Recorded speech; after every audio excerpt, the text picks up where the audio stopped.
വഖഫ് ബോർഡുമായിട്ട് ബന്ധപ്പെട്ട് JPC report നമ്മുടെ പാർലമെൻറ്റിലെ മേശപ്പുറത്ത് വെച്ചപ്പോൾ OWൈസി ഭരണഘടന വിരുദ്ധമാണെന്നൊക്കെ പറഞ്ഞ് ഭയങ്കര ബഹളം വയ്പ്പായിരുന്നു. അതിനെക്കുറിച്ച് TGക്ക് എന്താ പറയാനുള്ളത്? അയാൾ ഒരു ബഹളക്കാരനാണ് സ്ഥിരം. അത് ഭരണഘടനാ വിരുദ്ധമാണ്. അതിൽ ആർട്ടിക്കിൾ 14, 15, 17, 28, 31 എന്നൊക്കെ പറഞ്ഞ് പുള്ളി കുറേ നമ്പറുകളൊക്കെ പറഞ്ഞു. എന്നിട്ട് അതിനെല്ലാം വിരുദ്ധമാണ്, ഇത് പാസ്സാക്കാൻ ഞങ്ങൾ സമ്മതിക്കില്ല എന്ന് പറഞ്ഞ്. ഈ മനുഷ്യൻ JPCയിലും മെമ്പറായിരുന്നു.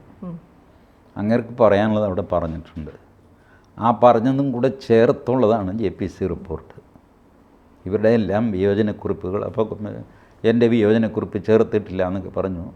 അമിത്ഷാ പറഞ്ഞു ശരി ചേർത്തിട്ടില്ലെങ്കിൽ അത് പരിശോധിച്ച് അതും കൂടെ ചേർത്ത് ചെയ്യാം. ഇപ്പോൾ JPC ചെയർമാൻ ജഗദംബിക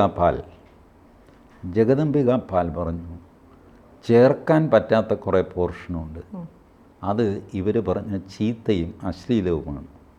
അത് റിപ്പോർട്ടിൻ്റെ ഭാഗമാക്കാൻ പറ്റില്ല. ഈ ഒരാൾ അരമണിക്കൂർ സംസാരിച്ചാൽ അതിൽ 28 മിനിറ്റും അശ്ലീലവും ചീത്തയും ശാപം പ്രാക്ക് ഇതൊക്കെയാണ്.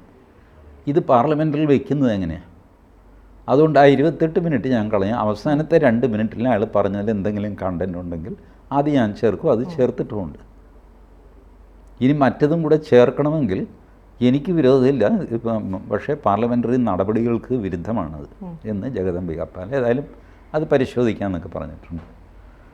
കൂടുതൽ വാർത്തകളും വിശേഷങ്ങളും നിങ്ങളിലേക്ക് എത്താൻ ABC മലയാളം സബ്സ്ക്രൈബ് ചെയ്യുക, ബെൽ ബട്ടണും അമർത്തുക.